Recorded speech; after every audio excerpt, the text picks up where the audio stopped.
Voix de femme. صوت المرأة. La web radio qui porte vos préoccupations, vos aspirations, vos perspectives. إذاعتنا أبواب مفتوحة على عالمك، اطلاعاتك ووقفاتك.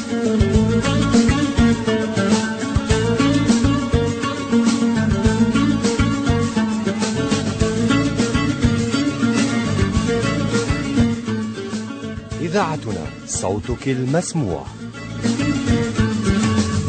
Voix de femme, la voix de la convergence.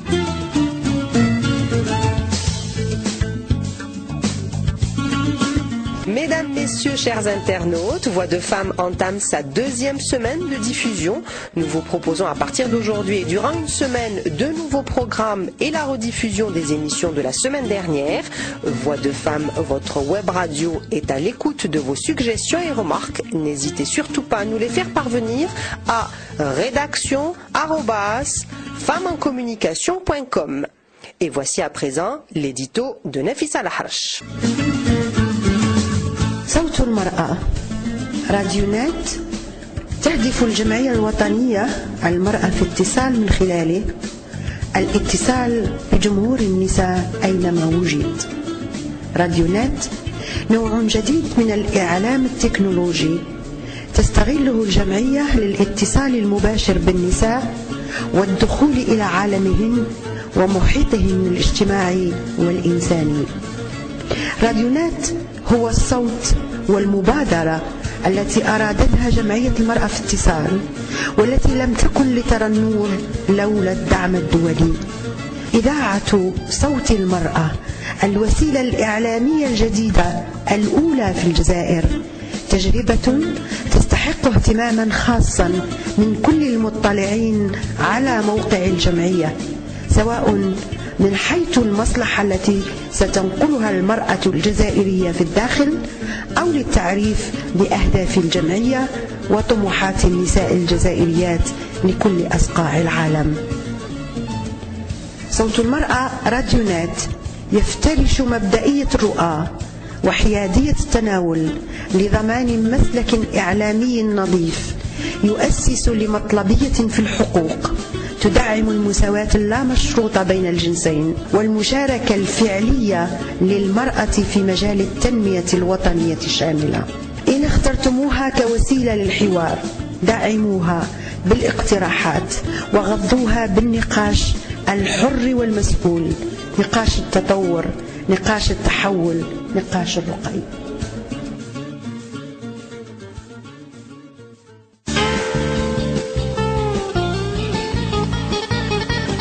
Féminin pluriel. جمع مؤنث سالم.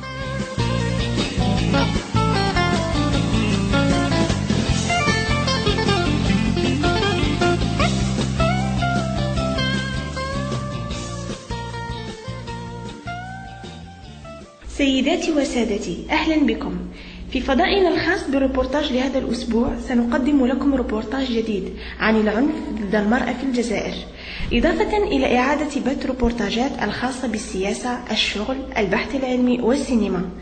بداية سنستمع إلى روبورتاج عن وضعية النساء الجزائريات المعنفات، أمثلة وشهادات حية، وتحليل لإشكالية العنف في الجزائر. هذا الروبورتاج من إعداد ملكة بوسوف. J'ai supporté le fait d'être mère célibataire. La cesse de mes parents, je ne l'ai pas supporté. Pendant un certain temps, j'ai fait la rue. Parce que je savais pas quoi manger, j'avais pas quoi faire manger ma fille. ضربني بكف، انطحت، جاب لي حبل وربطني من يدي ورايا وربطني من رجلي وقال لي يقعد لا ماكله لا شراب، يضربوني خاطر handicapé. Il m'a donné une gifle, je suis tombée à terre. Il a apporté une corde, m'a attaché les mains derrière le dos, m'a attaché les pieds et m'a dit tu resteras sans boire et sans manger. On me frappe parce que je suis handicapée. كان نجي نقرا نتفكر كيما كان يضرب ما بعد ننسى كلش. Quand je veux faire mes devoirs, je me souviens de mon père lorsqu'il frappait ma mère. Alors j'oublie tout. كان يعذبها، كان يضربها، كان يفرغ لها الماء، يفرغ لها الماء يقولها رديه، كان يدير لها الموحان، ما كانش غير يضربها، Il la frappait, la torturait, renversait de l'eau par terre et l'obligeait à éponger. Il lui faisait subir le pire. Il ne la frappait pas seulement, il la rouait de coups. ضربني بالحديد في الدوش قسمني من اللهن وانا راسي كله مخيب يحبسني كي نهار يقتلني ويفزدني خلاص ما جاني نوقف يحبسني خدم عليه نديرو طابله بعت الذهب خلصته بعت القشيم خلصته ما بعتش غير روحي اذا جاب مرا معايا يرقد معاها نفس الشامبره وانا في وجوده ولادي معايا زدت ولادي وهربت. Il m'a frappé avec une barre de fer et m'a ouvert le crâne. Ma tête est entièrement recousue. Les jours où il me défigurait totalement, il m'emprisonnait. Je suis allé travailler pour subvenir à ses besoins. J'ai vendu mon or et mes meubles et je lui ai donné l'argent. Il n'y a que mon corps que je n'ai pas vendu pour lui. Pour couronner le tout, il a ramené une femme qu'il a installée dans mon lit, en ma présence et en présence de mes enfants. Alors, j'ai pris mes enfants et je me suis sauvée. قلت لك هي كانوا في ربع طلعوها تاع بالسيف خرجوها من التاكسيفون طلعوها لي زيسكاليي كي رحت لوبيتال نلقى واحد لا كرياتور جايه ان فينومين défiguré avec des cheveux pleins de sang visage plein de sang déformé avec deux médecins جايبينها ما في اللي كانت معايا شفت لا بيرت شوسور plein de sang قالت لي ماما سي ما سور ما قدرتش طحت. Ils se sont mis à 4 pour l'enlever et tenter de la violer. Faute de pouvoir le faire parce qu'elle portait un jean très serré, l'un d'entre eux l'a violemment battue. Voyant que la jeune fille saignait abondamment, 3 de ses agresseurs se sont enfuis pendant que le 4e s'acharnait sur elle. La police lui demandait de me lâcher, mais lui ne voulait pas. Il a fallu qu'ils le menacent de leur arme pour qu'il s'arrête, nous confie Esma, âgée de 19 ans. La police تقول له سيبها وهو ما حبش باقي يضرب بعد خرج السلاح تاعو البوليس والاخر سطالو من هيك بحكموا. Les voix que vous venez d'entendre sont celles de femmes et d'enfants victimes de violences. La violence est partout et s'exprime de différentes manières. Elle est conjugale, familiale, sociale, sexuelle. Bien sûr que les agresseurs sont légion et qu'ils ne sont pas tous et toujours sanctionnés pour ce qu'ils infligent à leurs victimes. Il n'y a qu'à observer le nombre de femmes qui s'interdisent de porter plainte contre leurs bourreaux, les nombreuses études ou enquêtes inhérentes à la violence perpétrées à l'encontre des femmes algériennes n'ont hélas pas encore conduit aux remèdes appropriés. Répertoriées par les pouvoirs publics et par les associations ayant pour vocation de venir en aide aux victimes, elles n'ont pas encore retenu toute l'attention et tout l'intérêt qu'elles méritent. Maître Aïdzaï. Je crois qu'effectivement aujourd'hui, il faut que l'on passe à la phase de prise en charge des femmes victimes de violences ou des enfants victimes de violences. Il y a un travail d'abord de sensibilisation à faire en direction du mouvement associatif, mais surtout en direction des pouvoirs publics. Pourquoi? Parce qu'en fait, ce sont les pouvoirs publics, c'est les institutions publiques qui doivent, et en premier lieu, dégager une politique nationale de prise en charge des femmes victimes de violences et des enfants victimes de violences. Donc un discours politique, un changement de loi, parce que la loi est insuffisante, elle ne protège pas assez, elle est indéterminée, elle est générale, et ce qui aujourd'hui doit se faire par les pouvoirs publics au niveau du changement de la loi, c'est faire un peu à l'instar d'autres pays, pénaliser la violence à l'égard des femmes, spécifier dans le code pénal qu'il faut pénaliser donc cette violence à l'égard des femmes, en faire un délit et généralement parler de violence conjugale, que la violence conjugale doit être considérée comme un délit pénal. Les femmes battues, harcelées, violentées, humiliées ou privées de leurs droits les plus élémentaires ne font dans leur grande majorité aucune démarche auprès des services de police. Elles préfèrent, quand elles sont informées de leur existence, s'adresser aux associations dont les moyens sont pourtant limités, mais dont la mission prioritaire est de leur donner la parole. En nous intéressant de plus près à ces femmes agressées au quotidien, nous nous sommes souvent demandé à quel type de population nous avions affaire. Sabrina Ouared, animatrice au sein de l'association SOS Femmes en détresse. Souvent, les gens pensent que les femmes qui subissent la violence sont des femmes issues de milieux pauvres, défavorisés. Ce n'est pas le cas. C'est des femmes qui sont en général jeunes, entre 15 et 36 ans, donc la grande majorité. Des femmes qui souvent ont un niveau scolaire moyen, mais en ce moment nous remarquons que la tendance va vers même le milieu universitaire. C'est assez intéressant de voir que même les femmes qui sont instruites et tout subissent aussi la violence. Ce n'est pas que les femmes qui sont au foyer, qui n'ont pas de niveau scolaire. Elles ont différents métiers. Nous avons des médecins, même des avocats, des professeurs à l'université. Nous avons tout type de femmes. Une fois leur profil tracé, nous nous sommes penchés sur la nature de leurs préoccupations. Quelles sont leurs attentes? Qu'espèrent-elles?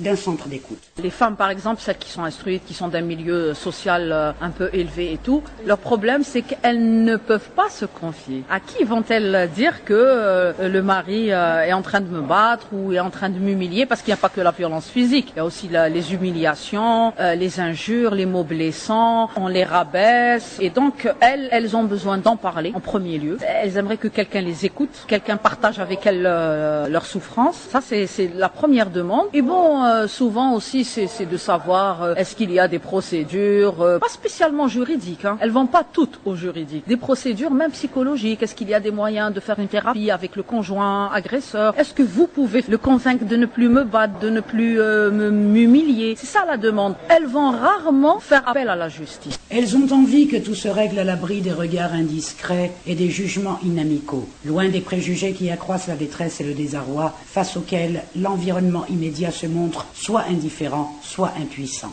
La demande de certaines femmes concernant la thérapie familiale ne trouve pas d'écho. C'est une grande lacune. Il n'y a ni association, ni structure institutionnelle adéquate pour parer à cette carence. La question de la violence faite aux femmes est complexe. Elle est considérée comme un problème de société devant être réglé par la justice. Elle n'est, hélas, pas encore regardée comme un problème de santé publique. Les associations dont la vocation est de venir en aide aux femmes victimes de violences s'interdisent de juger ou de condamner ces mêmes femmes qui, au comble du désarroi, se tournent vers elles avec l'espoir de pouvoir un jour, grâce à leur assistance, atteindre le bout du tunnel. Des initiatives sont prises ici et là.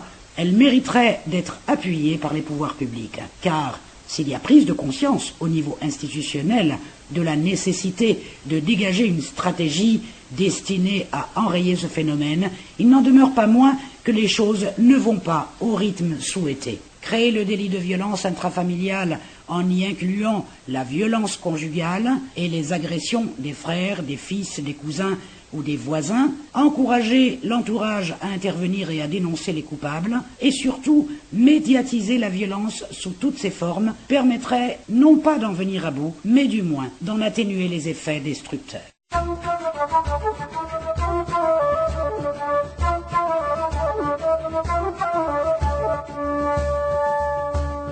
بركي غخمم بركي بركي غدمم بركي بركي غخمم بركي بركي غدمم بركي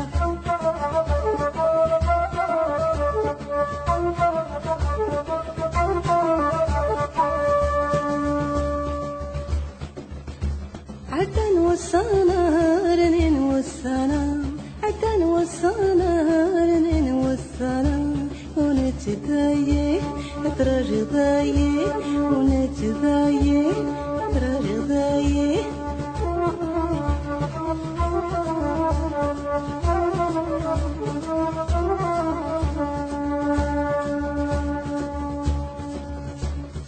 بركي غخمم بركي بركي غدمم بركي عتا بيدنك جاي عتا بيدنك جاي اختاي بعداي جاي هاي يخلط رمضانا يرمي رمضانا يخلط رمضانا يرمي رمضانا هنا تدايق هتراجل ضايق هنا تدايق هتراجل ضايق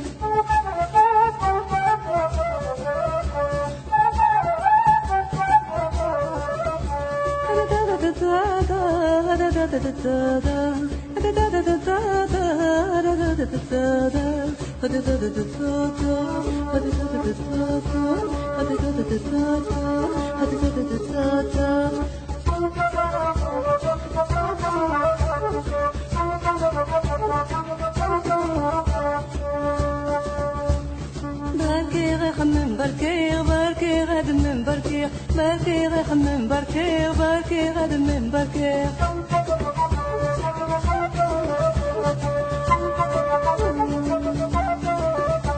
يبرد ولينا يبرد خلاكا يبرد ولينا يبرد خلاكا ما تحمل ذا يتشاي ما تحمل ذا يخفاي ما تحمل ذا يتشاي ما تحمل ذا يخفاي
يبرد ولينا يبرد فلاكا يبرد ولينا شهمي غزيكا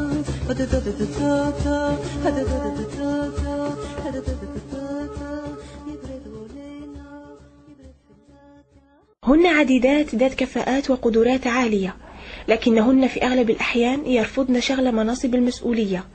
لماذا هذا الرفض؟ هذا ما سيوضحه لنا الريبورتاج الذي أعدته مايا أزجاخ. De qui s'agit-il?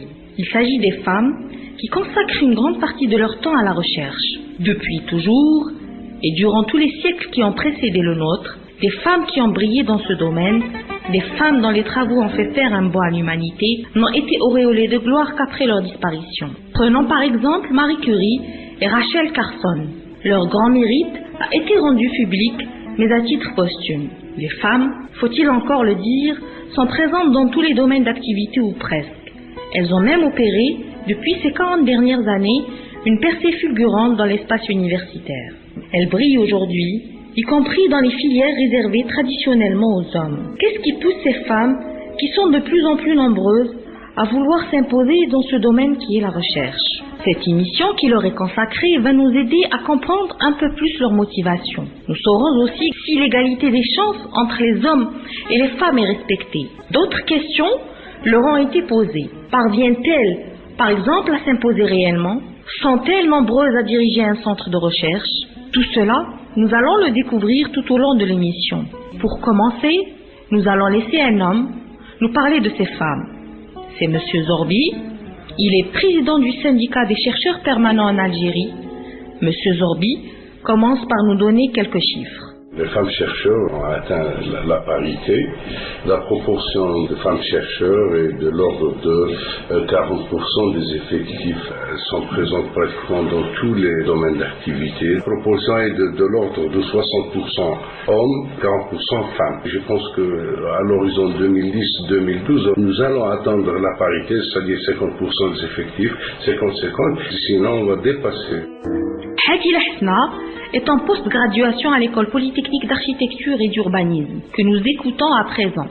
J'ai l'impression que les femmes ont tout à gagner pour un plus de liberté à faire des études, et donc elles poursuivent dans ce sens-là, alors que les hommes essayent de s'en débarrasser le plus vite, parce qu'ils ont besoin d'un salaire, ils ont besoin, donc même nous on a besoin d'un salaire, mais je veux dire que nous on n'est pas lassés par des études, on continue pour aller, alors que eux ils préfèrent aller un peu plus vite dans la vie active, d'autant plus qu'ils ont un autre problème, c'est celui du service national, donc ils peuvent considérer ça comme une perte de temps, même s'ils connaissent la valeur des études. Les femmes représentent donc 40% de la population de chercheurs. Certains pensent qu'elles sont nombreuses, d'autres pas assez. Non, elles ne sont pas nombreuses.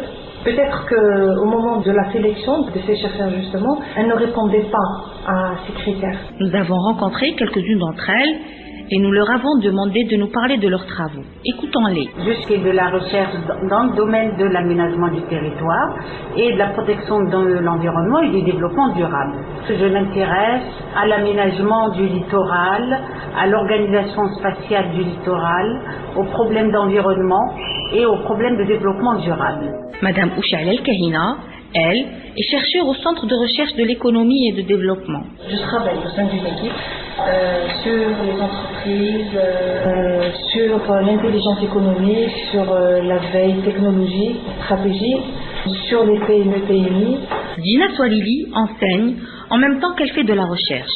Mes travaux de recherche concernent essentiellement le dosage et la recherche des métaux lourds au niveau de nos côtes algériennes, plus exactement au niveau de la baie d'Alger. Vous avez entendu ces femmes s'exprimer.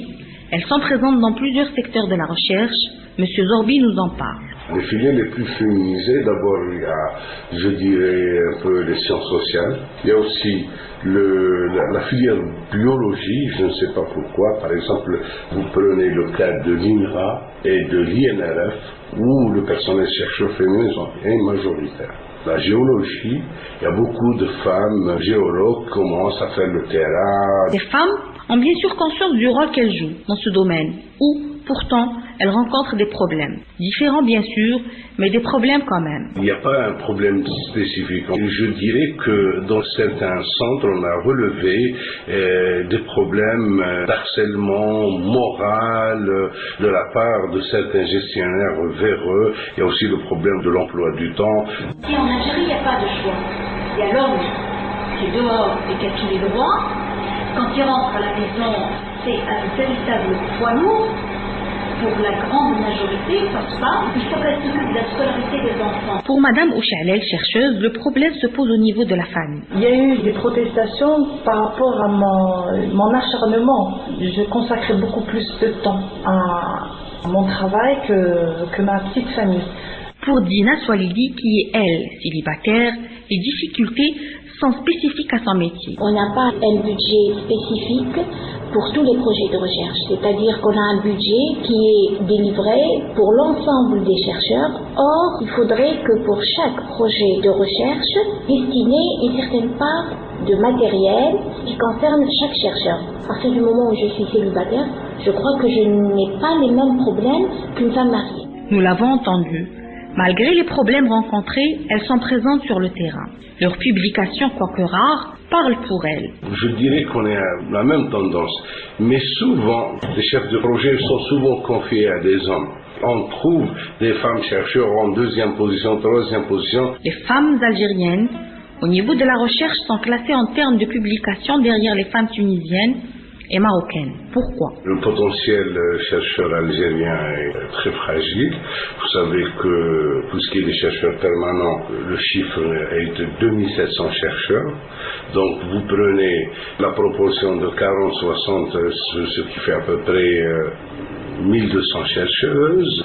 Donc sur ces 1200 chercheuses, c'est pas tout le monde qui publie. Dina Swalili évoque pour sa part un problème de niveau. Faire la différence entre les publications nationales et les publications internationales. Parce qu'on est tous à un stade de stagnation, c'est-à-dire où on n'arrive pas vraiment à faire aboutir nos résultats. Donc pour publier, il faut avoir des résultats qui sont publiables. Nous l'aurons entendu, leurs publications sont rares. Mais sont-elles pour autant mises en valeur? Non, pas suffisamment, pour être honnête avec vous.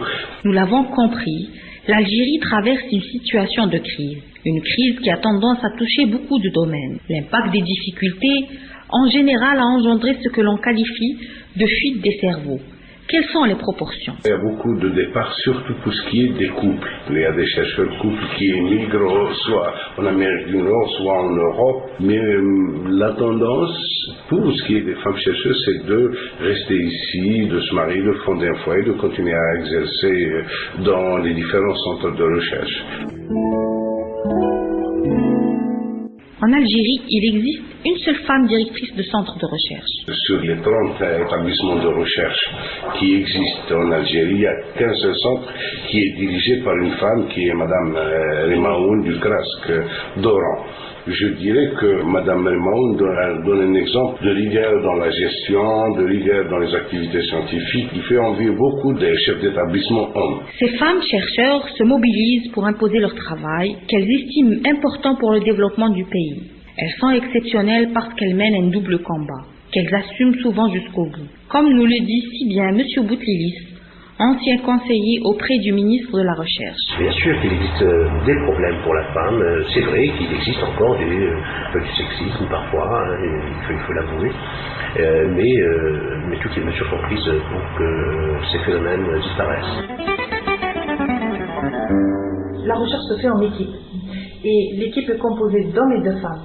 Et le bon travail d'une équipe est basé sur l'entente entre les membres de l'équipe. Comme la contrainte est de travailler en équipe, elle a dépassé tout ça, elle est devenue plus ouverte, plus dynamique, voilà, ça l'a complètement changé.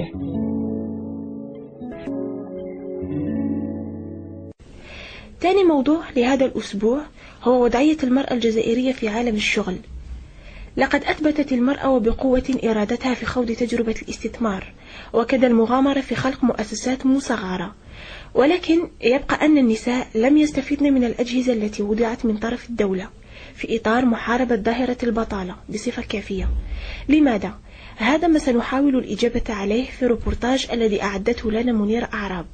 ربما يعود ذلك إلى اعتبارات سيكولوجية كالخوف من خوض غمار هذه التجربة أو ترددها في اقتحام هذا الميدان الذي يشكل تحدي جديد لإثبات وجودها ودورها كمساهمة في تنمية الاقتصاد الوطني. ولكن إلى أي مدى يمكن لهذه الوكالة أن تساهم في دعم العنصر النسوي لدخول في ميدان المؤسسات المصغرة؟ نحاول تسليط الضوء على هذا الموضوع بالاستماع إلى شهادات بعض النساء اللائي تم تمويلهن ونساء أخريات لم يستفدن من هذه العملية، والصعوبات التي تواجه الشباب بما فيها العنصر النسوي المقتحم لهذا الميدان.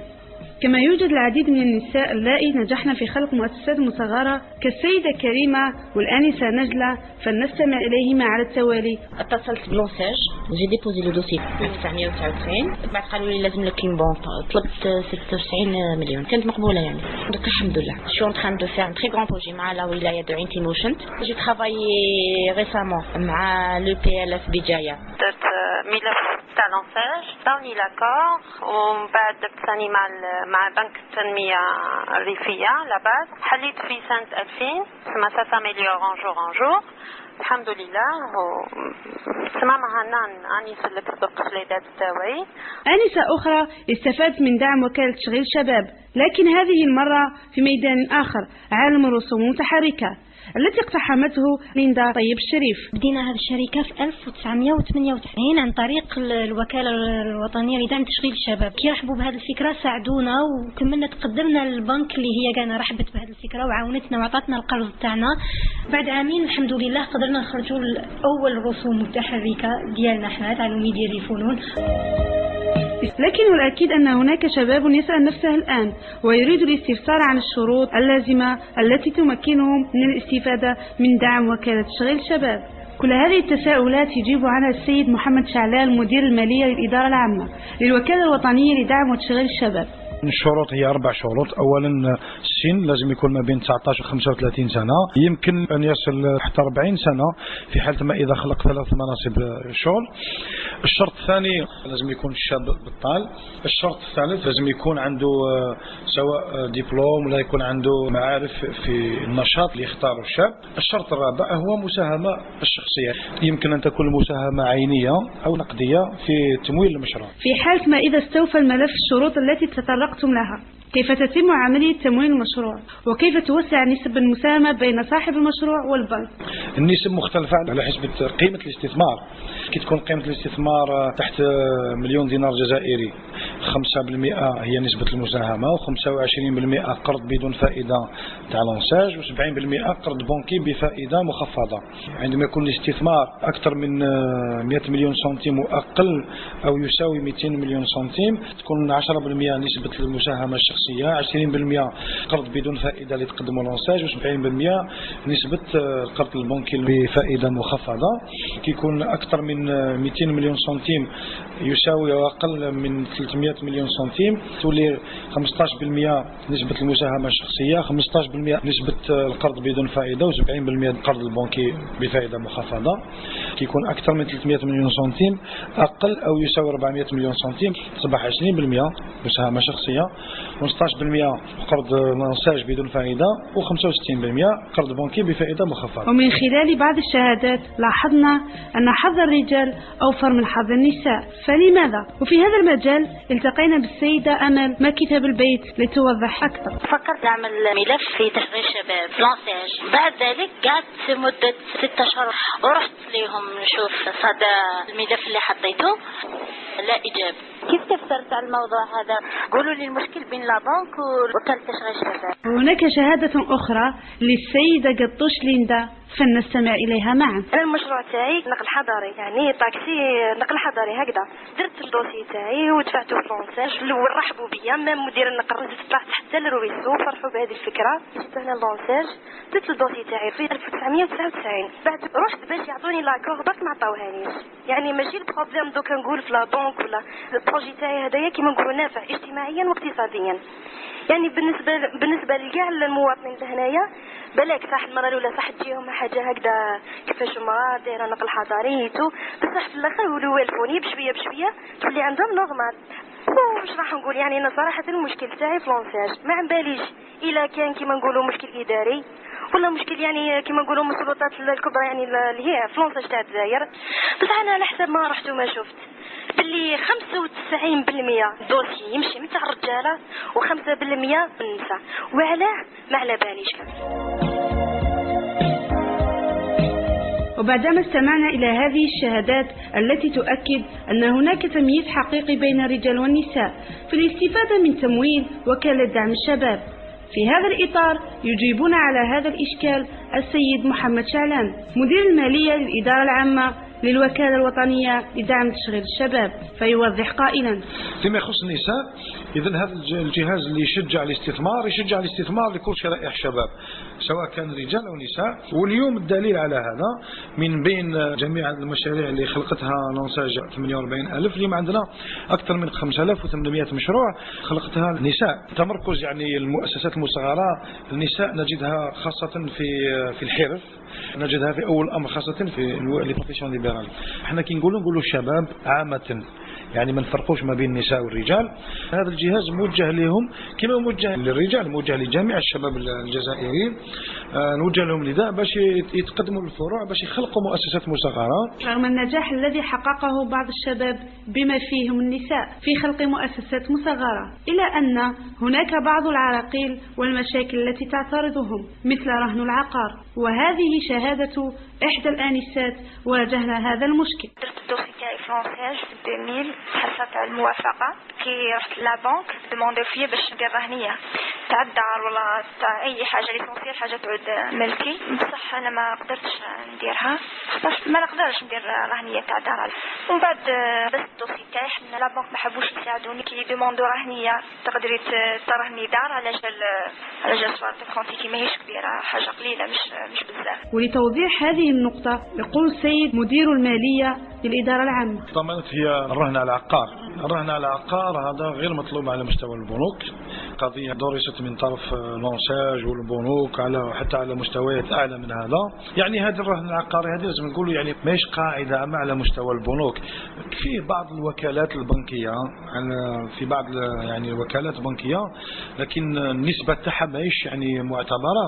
القاعدة العامة هي أن معظم الوكالات البنكية ما يطلبوش الرهن العقاري، واتخذت قرارات خاصة فيما يخص عدم طلب الرهن العقاري فيما يخص المؤسسات المصغرة. ساهمت المؤسسات المصغرة في تطوير الاقتصاد الوطني من خلال جهاز دعم تشغيل الشباب الذي يقوده الفرد الجزائري. مثالنا اليوم المرأة التي بارزت بقوة فعالة في هذا المجال، وخير دليل على ذلك السيدة بلمو نوال صاحبة منتوج خل القصبة التي خلطت تجربة ونجحت فيها، وذلك في إطار جهاز دعم تشغيل الشباب، فلنستمع إليها. On a déposé le dossier en 97, il a été accepté. On va حطينا le deuxième dossier à la banque pour avoir le crédit. 98 خرجنا le projet. La bouteille de vinaigre خرجت en 98. في المشروع c'est une balle. يجيك يطرح. من خلال هذه الحصة نأمل المستمعين الكرام أن نكون قد سلطنا الضوء على وكالة دعم تشغيل الشباب المتواجدة على مستوى التراب الوطني، وذلك بالإجابة على جميع الأسئلة والاستفسارات التي تراود الشباب خاصة العنصر النسوي، بحيث رأينا اليوم أن المرأة استطاعت أن تنجح بتفوق في خلق وتسيير مؤسسات اقتصادية عن طريق الدعم المالي الذي قدم لها من طرف وكالة دعم وتشغيل الشباب. فهذا يدل على تحدي المرأة ومواجهتها بكل الصعاب والعراقيل، وعزمها على أن تصبح عنصرا فعالا في المجتمع.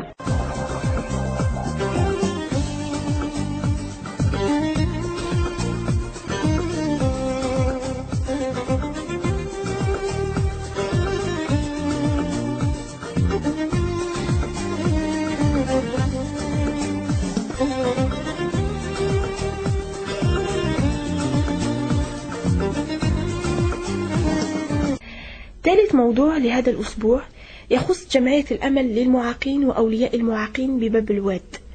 هذه الجمعية التي كافحت ولا زالت تكافح منذ نشأتها من أجل رسم الابتسامة على وجوه الأبرياء ضحايا المجتمع أو الطبيعة ومساعدتهم بكل الوسائل. ما هي جمعية الأمل وما هي نشاطاتها؟ هذا ما سنتعرف عليه في روبورتاج من إعداد صالحة حمال.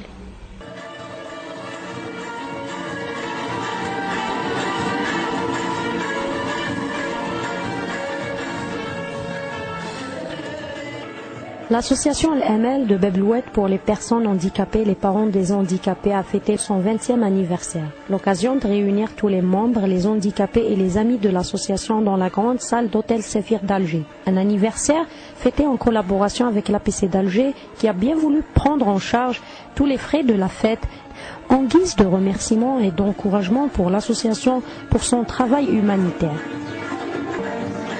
Nous fêtons ensemble le 20e anniversaire de l'association, en collaboration avec l'APC d'Alger Centre, qui a bien voulu prendre en charge cette fête grandiose. Et nous avons parmi nous des personnalités, des bénévoles, des bienfaiteurs. Nous avons voulu que ce soit un jour de fête pour tout le monde, pour tous ceux qui ont participé avec nous, pour voir cette association grandir depuis ces 20 ans et couper le gâteau tout à l'heure ensemble. C'est sur ce rythme folklorique algérois que Al-Amal a su afficher un sourire sur les visages des innocentes et d'innocents. Et comme son nom l'indique, l'association fait toujours de son mieux pour rendre l'espoir dans les cœurs des Algériennes et des Algériens. C'est dans ce cadre que l'association a rendu espoir pour 30 personnes handicapées en leur offrant 30 chaises roulantes. Remettre les fauteuils roulants est une activité régulière parce que si nous avons des fauteuils roulants, un handicapé se présente, on ne peut pas lui dire vous attendez le jour de fête pour qu'on vous remet une chaise roulante.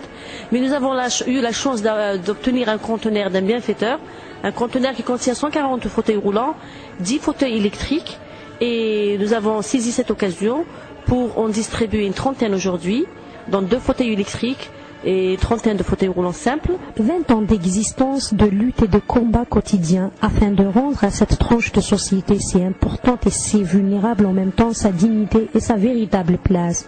Car l'association Al-Amal se bat pour l'intégration de l'handicapé dans la société. C'est ce que Malika Mujbari nous explique. Par rapport aux objectifs de l'association actuelle, en travaillant sur plusieurs axes, nous avons les activités permanentes telles que les ateliers couture, art traditionnel, ateliers alphabétisation dont je précise que nous sommes parmi les premiers à signer une convention avec l'Office national de lutte contre l'alphabétisation.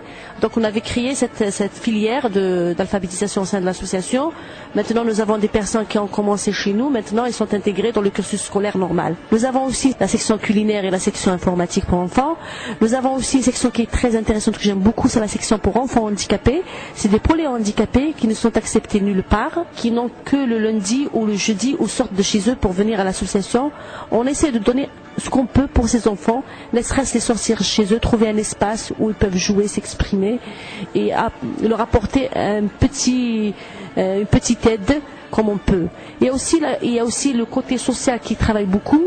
Nous distribuons à la longueur de l'année des denrées alimentaires, vestimentaires, et aussi nous célébrons comme tout le monde l'Aïd, la rentrée scolaire, le Ramadan surtout aussi. Cette année nous avons fait même Abr al-Sabil. Nous avons eu la chance d'avoir des dents alimentaires, du poulet, la viande et tout ce qui va avec. Grâce à son travail humanitaire, Al-Amal occupe aujourd'hui une place importante dans les cœurs des adhérents et des adhérentes, pour qui l'association représente aujourd'hui une deuxième famille. Écoutons quelques témoignages. C'est ma deuxième famille. وثاني الاسوسياسيون تقدم لي كل حاجه يستحقيتها نصيبها عندهم. الجمعيه خرجتني من الواقع اللي كنت عايشاته، كنت حابسه روحي في غرفه ما نتكلم ما نهضر، والحمد لله دوك راني متخلطه مع المجتمع، نعرف نجلس نعرف نخرج وحدي. بليزيوغ شوز تعلمتهم من شانها، وانا دوك الحمد لله وليت لا فوتوغراف تاعهم. واش نقول لك، ما نخديش الجمعيه غير الا مت نخدم، نحب المعوقين، نحب ندير الخير وصرف فيها راحتي. اما حنا لي زاديرون تما نصور جا نخدموا دي بينيفول، نحسوا شغل بالك نحس بالراحه خير من بالك يا ربي يسمح لي وانا نخدم في الشركه.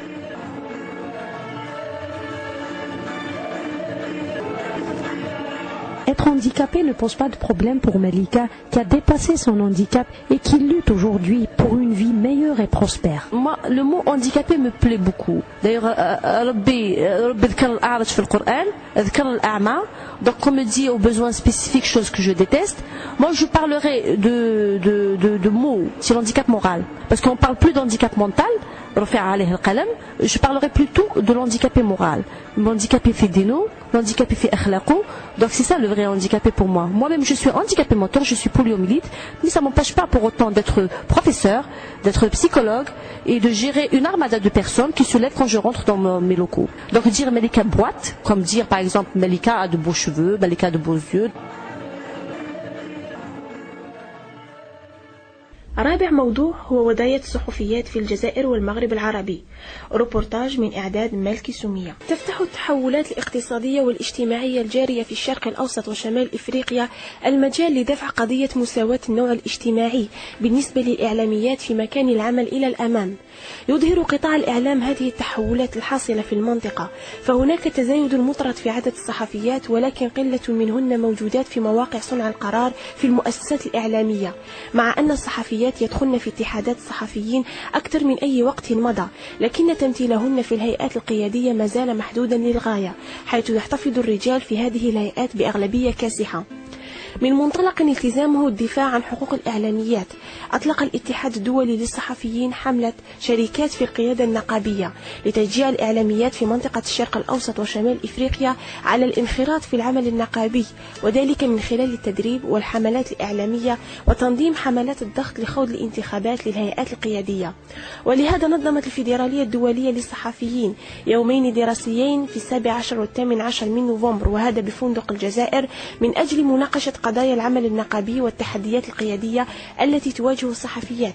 هذا ما وضحه لنا السيد نذير بن صبة، ممثل الاتحاد الدولي للصحفيين. أنا ممثل الاتحاد الدولي للصحفيين وعضو في النقابة الوطنية للصحفيين. اليوم عندنا يومين دراسيين حول قضية الجندر للنوع الاجتماعي باللغة العربية، يعني ونتكلموا حول وضعية الصحفيات والصحفيين أيضا في الجزائر. هذه الندوة هي الثالث من نوعها. اليوم تطرقنا إلى أكثر من بحث قامت به الصحفيات فيما يخص وضعية الصحفيات في الجزائر وفي المغرب العربي. في خضم هذا اللقاء قمنا بتشخيص مشاكل التي تعيشها المرأة الصحفية، إدلاء بالحلول الممكن أخذها.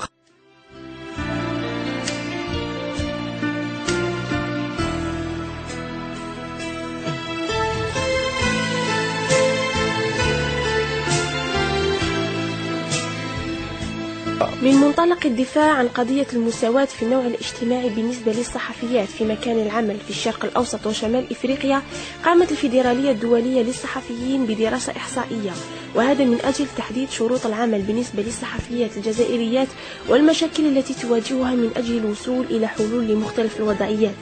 هذا ما وضحته لنا الصحفية السيدة إلهام تير بالماحي فيما يخص هذه الدراسة وخطوات العمل.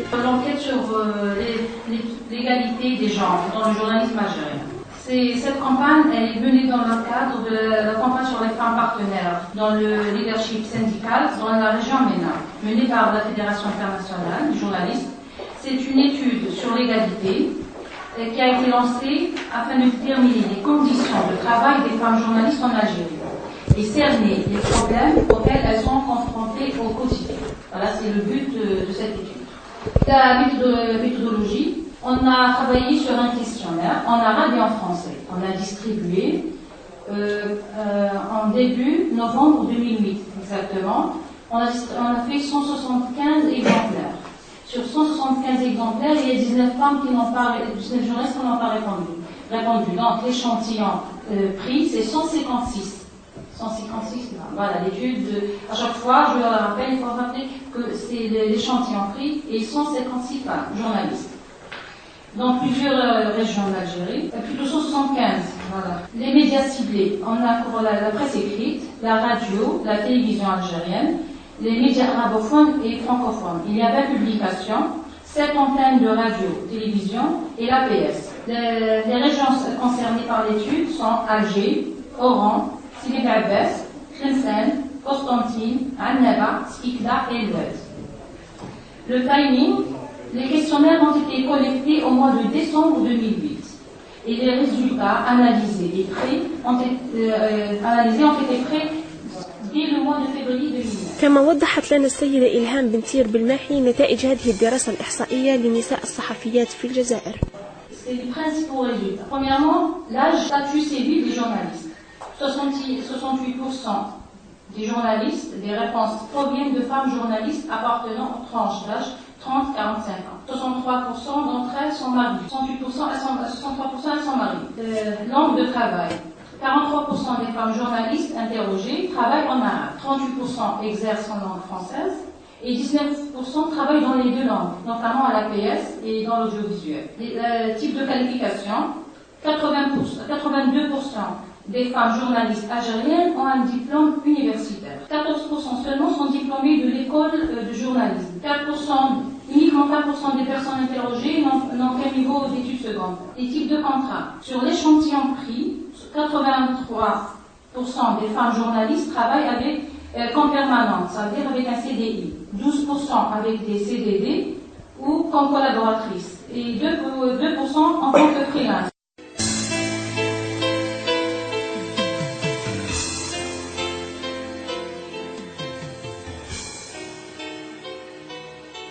إن القيام بمثل هذا المشروع وهذه الدراسة الإحصائية تطلب الكثير من الجهد والعناء والصعوبات، لعل أبرزها التنقل في مختلف أنحاء الوطن.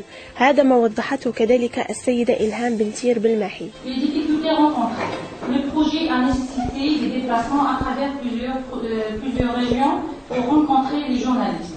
Ces journalistes étaient des fois réticentes. Et heureusement que le questionnaire était anonyme, ce qui les a rassurés pour répondre, parce que plusieurs journalistes femmes, elles avaient peur des représailles. Et des fois, les patrons ont refusé que j'accède en rédaction. Ils ont voulu même, c'est eux qui ont distribué le questionnaire. Et heureusement qu'il y a le mail, parce que plusieurs réponses, je les ai collectées à travers J'ai dit certains employeurs ont refusé le contact direct avec les journalistes et se sont chargés de distribuer eux-mêmes les questionnaires. خامس موضوع، دور الإعلام في التكوين السياسي للمرأة. هذا ما سنتعرف عليه في روبورتاج نعيمة علوش. Rencontré en marge de la session de formation politique au profit des journalistes, organisée du 20 au 22 décembre à Alger par les deux institutions Instro et Kautar, Madame Bouthaïna Griba, conseillère régionale du projet Renforcement de la participation politique des femmes en Algérie, au Maroc et en Tunisie, nous parle de l'objectif de cette formation et le rôle des médias dans la promotion politique des femmes, surtout dans un contexte maghrébin où on constate une sous-représentation de la femme dans les instances élues, mais aussi dans l'espace médiatique. Écoutons ces précisions.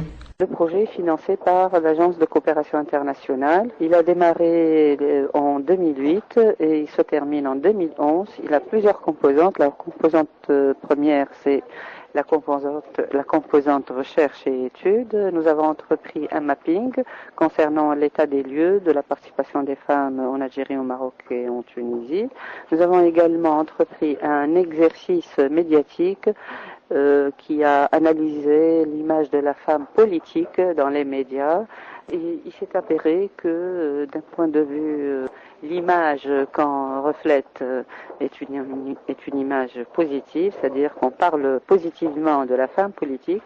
Cependant, la plage horaire réservée à ces femmes politiques sont inférieures aux plages réservées aux hommes politiques, et on ne parle de la situation politique, du genre, de l'empowerment, de l'autonomisation politique des femmes, qu'à des occasions, soit le 8 mars, soit la journée de lutte contre la violence fondée sur le genre, le 25 novembre, ou quand Monsieur le Président en parle. Par la même occasion, Madame Bouthaïna Griba a salué l'initiative des femmes en communication suite à la création de la radio online qui va servir non seulement les femmes algériennes, mais surtout les femmes arabes qui ont vraiment besoin de ce genre de médias, selon ses dires. Nous saluons l'œuvre de Femmes en communication qui a lancé cette cette revue en ligne qui va certainement servir non seulement les femmes algériennes, mais également les femmes d'autres parties du monde, essentiellement les femmes arabes, qui ont besoin de ce genre d'informations et de médias pour disséminer d'abord le plus possible d'informations sur la réalité et le vécu de ces femmes en politique, et pour échanger les bonnes pratiques, parce qu'il en existe dans nos pays, mais malheureusement on n'en parle pas assez, ni dans les médias occidentaux, ni dans nos médias aussi. Et donc l'action de Femmes en communication est à saluer.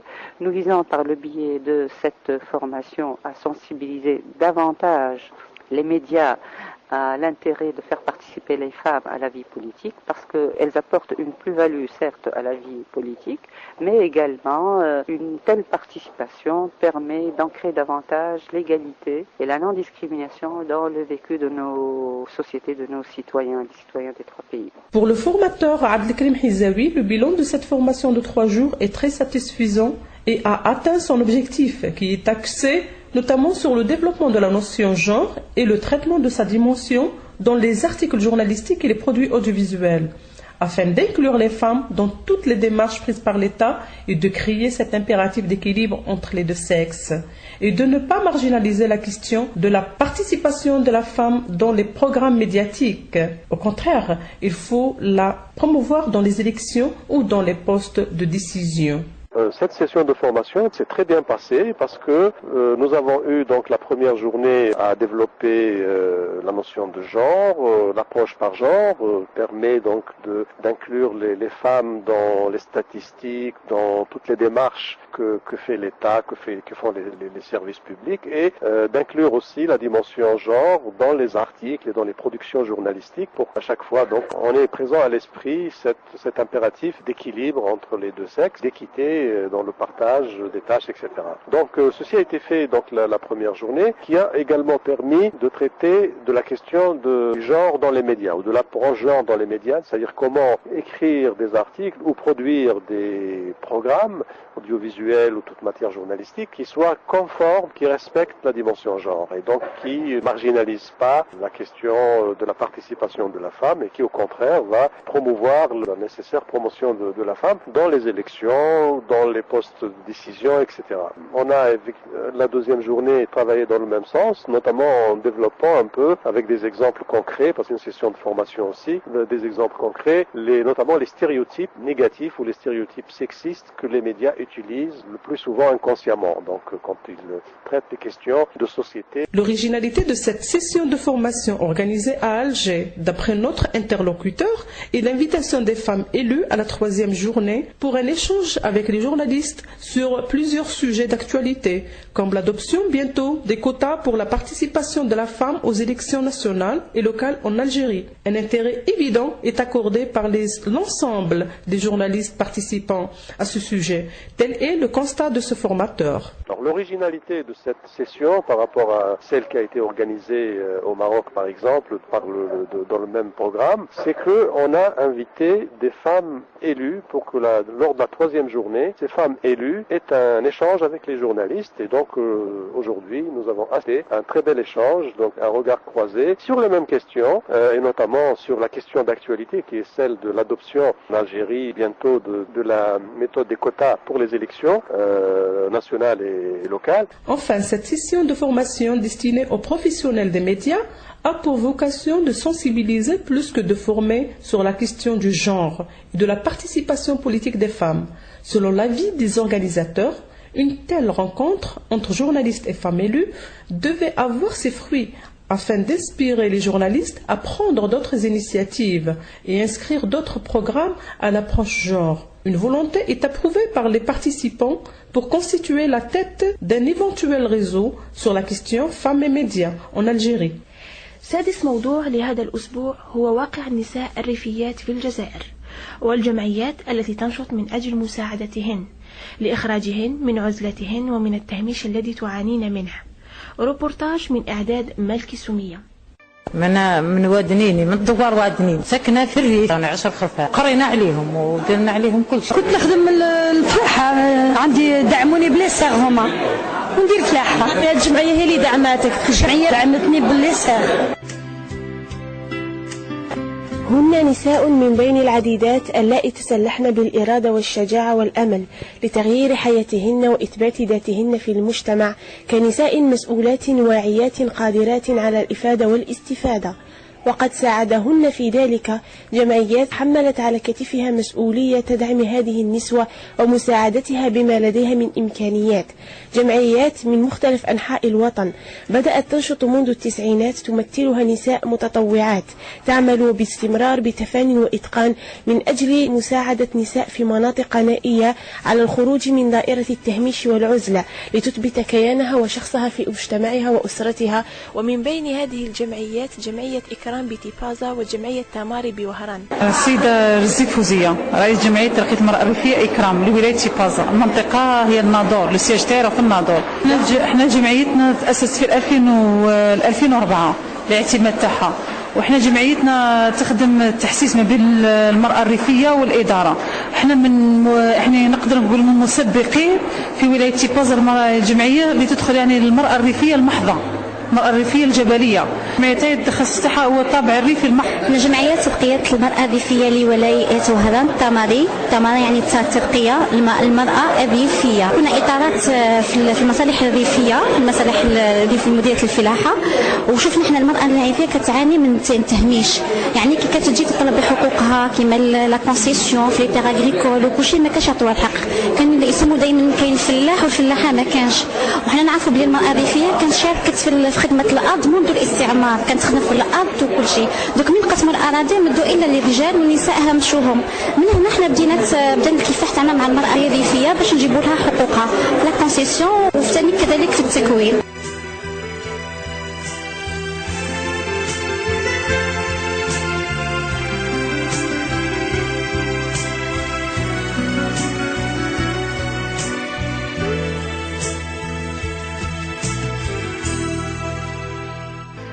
تعمل جمعية إكرام وتماري وفق برامج منظمة ومسطرة متفق عليها من طرف مديرية الغابات.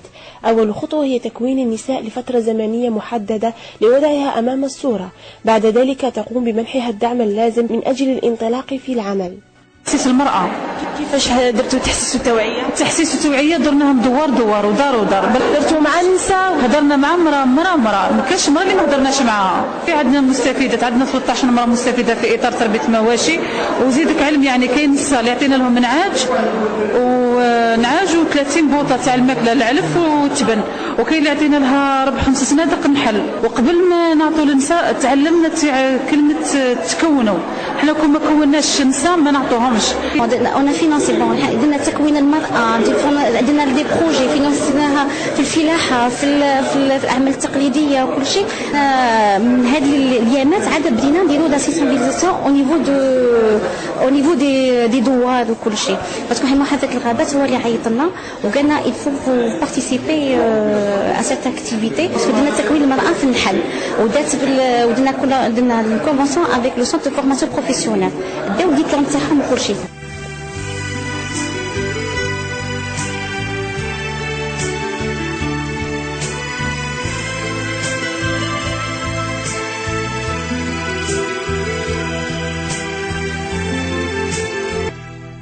لقد استطاعت جمعية إكرام وتماري وغيرها من الجمعيات أن تحقق الكثير ولو بأبسط الإمكانيات، وأن ترسم الابتسامة على وجوه العديد من النساء، وأن تزرع فيهن الإحساس بالمسؤولية والإرادة والشجاعة على تخطي العقبات والصعاب لتحقيق النجاح.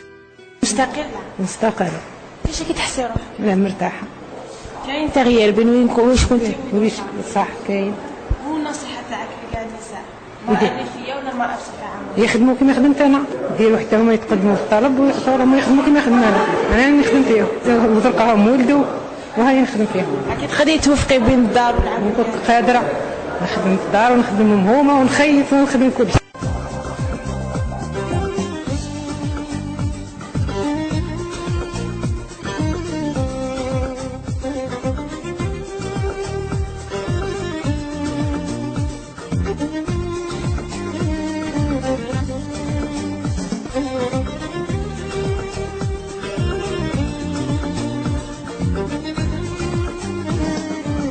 الموضوع لهذا الأسبوع هو المرأة والسينما.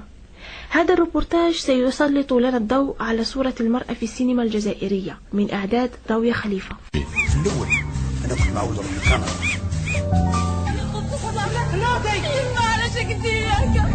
خلي الطفل عندي. بصح ما قلتليش اسمك. في يوم وليلة تقلبت حياتي. أنا كان ماذا بيا نعرف كلش. كندا يا حسرة شحال ولاد بعيدة.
كاين الصورة تاع المرأة في السينما الجزائري ولا السينما العربي، وكاين الصورة مصنوعة من المرأة كيف تشوف المحيط تاعها، وكاين الصورة تاع المرأة في الأفلام المتعددة الأجنبية اكسترا. دونك فيما يخص الجزائر في البداية بعد الاستقلال وقبل 66 يعني كانت كثير من الشريطة كانت تعطي دور للمرأة، ولكن يعني ما عندهاش دور فعال. للآن ما كاش مخرجة اللي دارت فيلم يتكلم على المرأة في الجبل. واش كانت دير المرأة؟ كانت تساعد مجاهد هو البطل وكاع، المرأة كانت غير دير لا كويزين اكسترا. الوغ كان زيتي بلو كوراجوز اون سي il a fallu qu'un italien arrive Pontecorvo باش يوري كومون لا فام risquait sa vie autant que l'homme et elle allait dans le danger.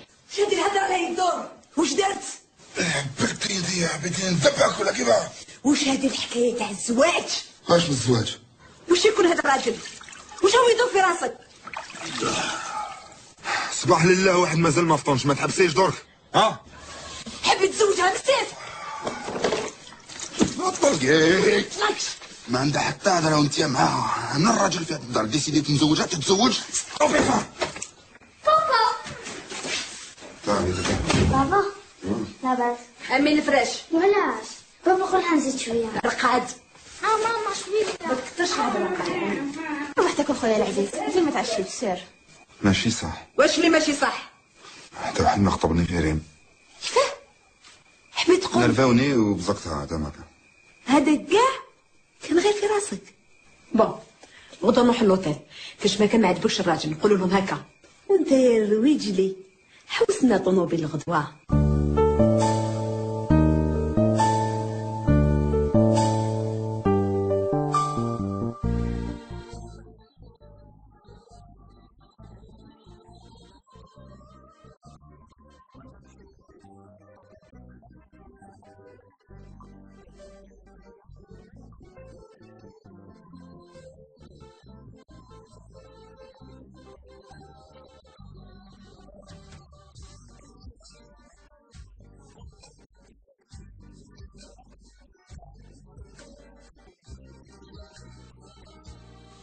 المرأة الجزائرية كالرجل الجزائري شارك كل قوة في الثورة الجزائرية وفي بناء الجزائر حتى بعد الثورة الجزائرية، ولهذا يعني تستحق المرأة الجزائرية عدد من الأفلام تخصص لشخصيات محورية حتى تنطلق دائما القصة عبر شخص، والشخص لا موش عايش وحده يعني، ومحيطه وكفاحه ونضاله، وكيف المرأة الجزائرية يعني شاركت في كل مراحل الحياة في طول تاريخ الجزائر موش في الثورة هذه. أنا أعتبر الثورة هذه هي نهاية ليست بداية، هي نقطة النهاية اللي هي نتيجة ثورات عدة في الجزائر ضد كل احتلال كان يريد أن يكون أبدي في الجزائر، لكن ثقافة المقاومة الجزائرية هي اللي خلت دحرت كل محتل.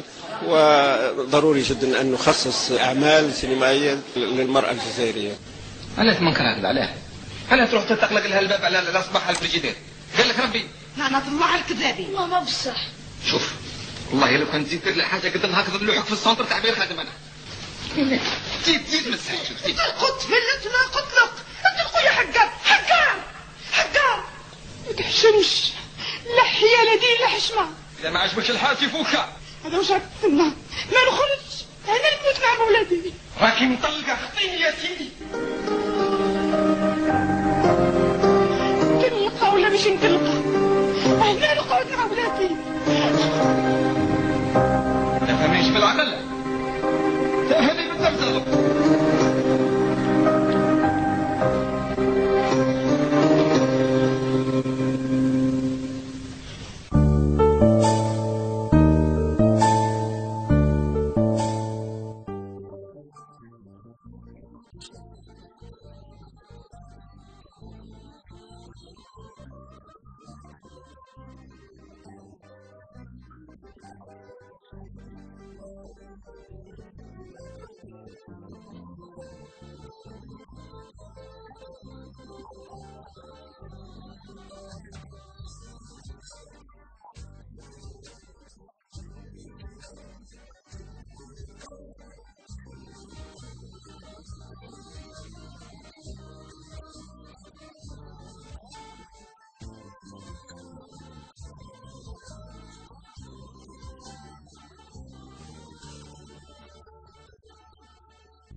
كنفكر في الافلام القصيره اللي تكلمت على المراه.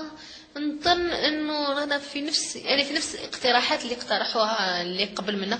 كاين بعض الناس عملوا افلام قصيره على المراه، يعني شوهوا الصوره اكثر من انهم خدموا المراه. لكن كثير من المخرجين يا اما مخرجات يعني نساء ولا مخرجين رجال مهتمين بالقضيه تاع المراه، عملوا على هذه القضيه بصوره ممتازه ولا عاديه ولا مثلهم مثل اللي قبل منهم اللي عملوا افلام طويله ولا المخرجين اللي في البلدان الاخرى. فصوره المراه في الافلام القصيره عامه في تطور، يعني انه المخرجين يتكلمون على سوء المعامله وسوء وجود الوضعيه السيئه للمراه، ونتكلم على وضعيه سيئه للمراه لانه في بعض الحالات يقولون لا تجاوزنا هذا الطرح. لكن انا بالنسبه لي ما تجاوزناش، كل يوم رانا نشوفوا انه ما تجاوزناش. ممكن مش بالصوره القديمه لكن فيه يعني اساءه للمراه في صورات عديده، مش صوره برك تقليديه اللي نفكروا فيها احنا. فنظن هذا هو الاشكاليات اللي ممكن يتحدثوا عليهم الافلام القصيره الجزائريه بالنسبه للمراه. يلزمك نص نهار باش تنشرح وجهك. ما تبدانيش مع الصباح. جاب لك ربي تخلعيني ولا نهار كامل وتي لاصقه في التواقي ولا رايحه جايه في البالكون تحبي ما نهضر والو. برك عاوتاتني. غريب ان شاء الله يولي صور هنا وتولي تعرفي الحجاب تاع الصح. جو ممكن نهار كامل وتي طلي في البالكون. ما شفتيش الخبيث اللي سرق له بارلور. شاك تحسب في روحك، ما تنسنيش، ما نسمحلكش تمسني. ادنا. خليني هكا خليني.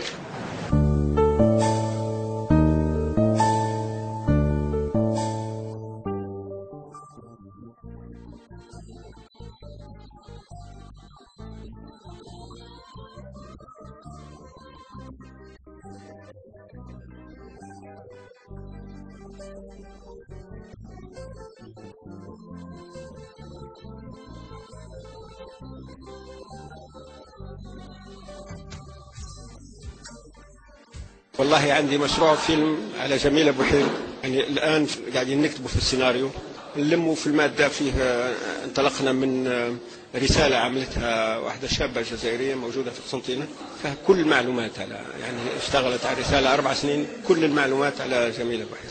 نشوف منها احنا نستخرج منها سيناريو، ثم طبعا لازم موافقة جميلة بوحيد لأنها على قيد الحياة، وكرمز طبعا لكفاح المرأة الجزائرية أثناء ثورة التحرير. بطريق الصدفة لا أكثر أحزان الآتي أتصور، فأرى قلبا في رقدته في صمت أمانيه تحجر، وأحس الجرح ينز أسا عمر بمرارته يكبر. لا تسأل عينا متعبة أضناها الدمع بما تسهر، فمحت أطيافا عابرة وغفت في ليل يتعثر. يا رحلة نسيان فيها أشرعة الماضي تتكسر، الدرب وقلبي والدنيا وأنا أشياء تتغير، فليبقى لقلبي لقاء يجمعنا بحدود الصدفة لا أكثر.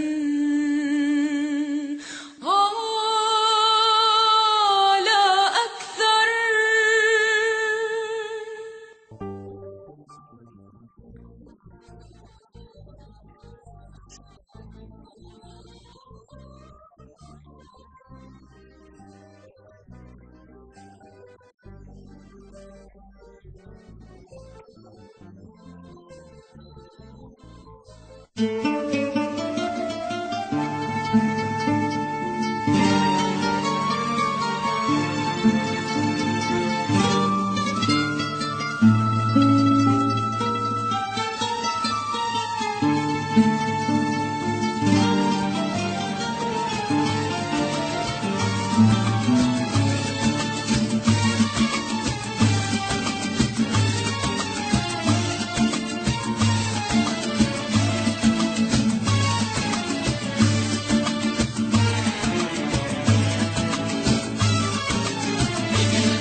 اسماء جرمون. قبل كل شيء نبارك نفسي ونبارك كل الجزائريين، طبعا كل فنانين بهالإذاعة. ألف مبروك علينا.